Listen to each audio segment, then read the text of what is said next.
এটা আমার দাদি মির্চা বিজ্ঞানী এটা আমার নেত্রা फ्रेंड्स नमस्कार आपण मान को मोर यूट्यूब चैनल स्वागत जनाऊँ मुई आज जाऊँ बजार जेनटा कि आम पाखने गोटे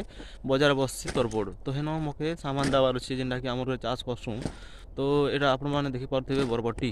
आउ यहाँ बैगन ये बैगन के नहीं मुझे बजार ने सेल करती तो आपण मैंने वीडियो रागी रह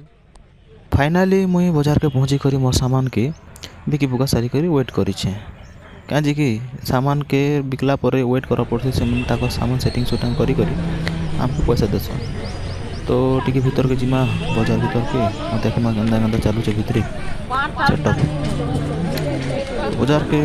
गला बेले मुझे देखसी हमर दादी कहा सन गोटे कथा होपर मुझे पाक के जाइसी ताकर आ ताक सुनिक कथा এটা আমার দাদি মির্চা বিকি আনিছ আউ মির্চার পয়সা নি পাবার তালি জগিছু আমি মুই বেগুন আনিছ বরবটি আনিছ পয়সা নি দেবার তালি আমি অটকিছু পয়সা নেই कर दिमा भजा बुझी खाम और जिमु घर हेते वेट कला परे ए आगे हमके दिले त हमर पैसा देला पर मु चाह पी खेला गेले हम नत्र पार्टनर के भी हमें बजार ने टिके भेटनु और मुई ए रथु एटा हमर नत्र पार्टनर के टिके भेटनु हमें बजार ने हम टिके चाह पिउछे तो फ्रेंड्स आपण मान के मोर ई छोटिया ब्लॉग वीडियो केनता लागला कमेंट जरूर बताबे और चैनल के सब्सक्राइब करवाटा नहीं भूलबे। थैंक यू, धन्यवाद।